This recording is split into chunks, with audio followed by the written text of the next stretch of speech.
আমার চোখের সামনেই 4-5টা ছেলে একেবারে তাৎক্ষণিকভাবে লুটিয়ে পড়লো ওখানে। আরেকজন মেয়ে আমি যার কথা বলছিলাম সে আমার হাতের উপরে পড়ে গিয়েছে, আমাকে বলছিল আন্টি আমাকে একটু সাহায্য করবেন, আমার হাতে গুলি লেগেছিল, বেহুশ হয়ে পড়ে গিয়েছিলাম। সেই গুলিটা হয়তো বা আমার বাচ্চার বুকে লাগার কথা ছিল, সেটা আমার হাতে লেগেছে। প্রচণ্ড একটা সাহস কেন জানি কাজ করছিল যে আমার বাচ্চারা আমার সাথে ছিল, সেজন্য।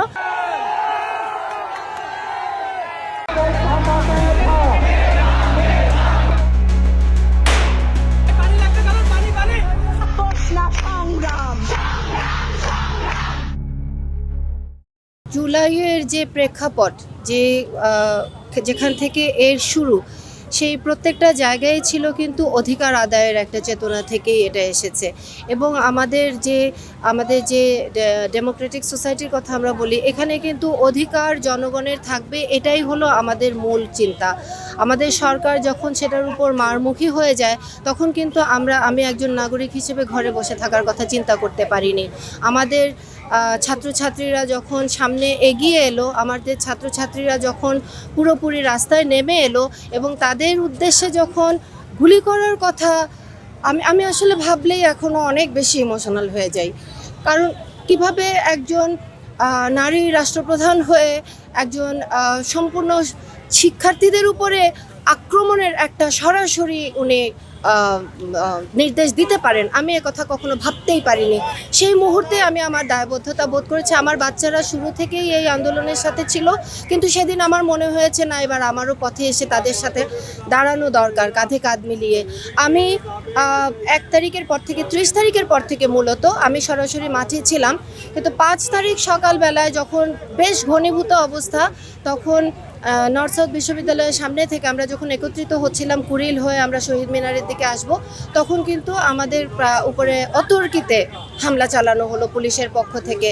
যখন সেই বুলেট চার্জ করা হয়, আমি তখন বুলেট বিদ্ধ হয়ে সেখানে আমার সন্তানদের, আমার সাথে আমার 5টা বাচ্চাকে আমি আমার নিজের শরীর দিয়ে আগলে রেখে আমি তাদেরকে সেখানে চেষ্টা করেছি প্রোটেক্ট করতে। সেই গুলিটা হয়তো বা আমার বাচ্চার বুকে লাগার কথা ছিল, সেটা আমার হাতে লেগেছে। কিন্তু সেখানে আরেকটা বাচ্চা আমার পাশে দাঁড়িয়ে আরেকটা মেয়ে যখন একেবারে রক্তাক্ত অবস্থায়, তার কানের পেছনে এখানে লেগেছিল বুলেট, ছড়া লেগেছিল, সে যখন এসে আমার গায়ে এলিয়ে পড়ে বলল আন্টি আমাকে একটু ধরবেন, আমার তখন পৃথিবী অনেকটা, আমি কিছুই বুঝে উঠতে পারছিলাম না। মানে আমার মনে হচ্ছিল আমার গায়ের আমার বাচ্চাই আমার কোলে। তখন আমি আমার শরীর থেকে আমার ওড়না খুলে নিয়ে আমি আগে তার মাথাটা পেঁচাই এবং তাকে বলি যে তুমি কোনো মতে কথা বন্ধ করবে না, আমার সাথে কথা বলতে থাকো। তাকে টেনে, আরেকটা ছেলে ছিল আর আমার 2 মেয়ে ছিল, আমরা 4 জন মিলে তাকে নর্থ সাউথের গেটের ভেতরে, একটা ছোট্ট একটা ফোকরের ভেতর, আপনারা জানেন নর্থ সাউথের গেটের যে গেটটা লক করা ছিল, কিন্তু যে বক্সগুলো ছিল সেই বক্সের ভেতর দিয়ে আমি তাদেরকে পার করে নিয়ে তাকে আমি ভেতরে নিয়ে যাই। তারপর আমার ফোন থেকেই আমরা হাসপাতালে, এভারকেয়ার হসপিটালে ফোন দিয়ে আমরা অ্যাম্বুলেন্স আনার পরে আমাদেরকে সেখানে নেওয়া হয়। তারপর আমি বেহুশ হয়ে গেছিলাম অতিরিক্ত রক্তক্ষরণের জন্য। তো কিন্তু আমরা তাদের প্রচণ্ড সহযোগিতা পেয়েছিলাম, তেনারা প্রায় আমাদের 17-18 জনকে তাৎক্ষণিকভাবে চিকিৎসা দিয়েছিলেন। মূল কথা হলো যে আমি সচক্ষে দেখেছি যে বাচ্চাদের মধ্যে যে স্পিরিটটা ছিল, মেয়েদের মধ্যে যে স্পিরিটটা ছিল, আমরা হঠাৎ করে দমে যেতে বাধ্য হলাম কেন, আমাদের মেয়েদের কেন পিছিয়ে যেতে হলো, কেন আমরা সামাজিকভাবে প্রশ্নবিদ্ধ হলাম, কেন আমাদের মেয়েদের দিকে অনেক বেশি আঙুল তোলা হলো, তাদেরকে প্রশ্নবিদ্ধ করা হলো, আমাদের মেয়েরা ঘরে ফিরে যেতে বাধ্য হয়েছে। আমি এটা এখনও মেনে নিতে পারি না, কারণ মেয়েদের সমান ভূমিকা ছিল এই পুরো আন্দোলনে।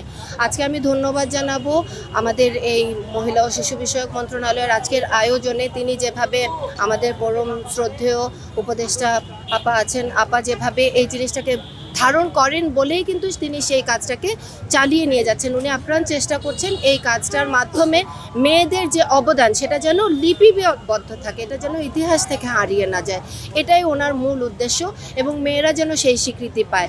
আর আজকের আন্দোলনটাতে আমি সত্যি খুবই আপ্লুত যে আমাদের রিক্সাওয়ালা আমাদেরকে যুক্ত করা হয়েছে। প্রশ্ন আসছিল যে যারা সামনে ছিল যারা পেছনে, আসলে তো সেদিন সব ওনারা পুরোপুরিভাবে আমাদের সাথে সামনে ছিলেন। কেউ হয়তো মিডিয়ার সামনে এসে পৌঁছাতে পেরেছেন, কেউ পারেননি, কিন্তু ওনারা সবাই সর্বাঙ্গীনভাবে আমাদেরকে সহযোগিতা দিয়েছিলেন। যখনই আমরা প্রথম দেখলাম যে যখন নারীরা প্রথমবার মাঠে নেমে এসে যখন ওরা সামনে দাঁড়িয়ে যখন নেতৃত্ব দিচ্ছিল, তখনও তাদের প্রতি কিন্তু একটা বিদ্বেষমূলক আচরণ কিন্তু বারবার দেখানো হয়েছে। তাদেরকে শারীরিকভাবে আঘাত করা হয়েছে, তাদেরকে বারবার দুর্বল হিসেবে সরিয়ে দেওয়ার চেষ্টা করেছে। সেই জায়গায় আমার কাছে মনে হয়েছে এটা একেবারেই ভুল একটা চিন্তা। মেয়েদের শক্তি যখন একত্রিত হয় তখন কিন্তু মেয়েরা আরও অনেক বেশি ভূমিকা রাখতে পারে যে কোনো ক্ষেত্রে, যেটা জুলাই আন্দোলন কিন্তু একেবারে একটা স্পষ্ট উদাহরণ আমাদের জন্য। আপনি ইনজুর্ড হয়েছিলেন? আমি ইনজুর্ড হয়েছিলাম, আমার হাতে গুলি লেগেছিল, সেটা সরাসরি ছড়াগুলি, এবং আমি বেহুশ হয়ে পড়ে গিয়েছিলাম। কিন্তু মুহূর্তের মধ্যে আমার মেয়ে আমার সাথে ছিল, আমাকে মুখে পানি টানি দেওয়ার পর কিন্তু আমার প্রচণ্ড একটা সাহস কেন জানি কাজ করছিল যে আমার বাচ্চারা আমার সাথে ছিল, সেজন্য আমার কাছে মনে হয়েছে এই মুহূর্তে দমে যাওয়ার মানুষ আমি না।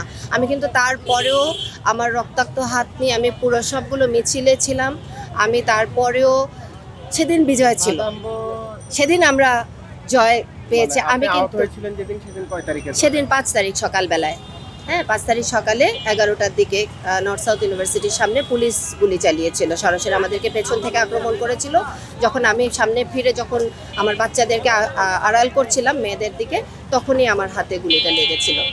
তো সেজন্য আমার কাছে আমি যতটা গুলিবিদ্ধ হয়ে আমি যতটা শারীরিকভাবে আঘাত পেয়েছিলাম, মানসিকভাবে আমি আর অনেক বেশি জোর অনুভব করেছি যে আমার এটাই শক্তি, এটাই সত্য, এবং এই সত্যকেই আমি এগিয়ে নিয়ে যাব যে আমরা শক্তিশালী। তাই আমি সেদিনের রাতের বেলার সেই আমাদের যে বিজয় মিছিল, আমি কিন্তু সেই মিছিলেও যোগ দিয়েছি। আমার রক্তাক্ত হাতে আমার কোনো কিছু আমাকে দমিয়ে রাখতে পারেনি, সামনেও অবশ্যই দমাতে পারবে না। আমরা আমাদের অধিকারের জন্য এগিয়ে যাব, লড়ে যাব। মূলত আমি যেহেতু বসুন্ধরায় থাকি এবং আমার বাচ্চারা প্রাইভেট ইউনিভার্সিটিতে পড়ালেখা করে, আমাদের আন্দোলনের আমি প্রথমে যুক্ত হই সেই অংশে, কিন্তু সেখান থেকে আমরা মূল আন্দোলনের সাথে চলে আসি।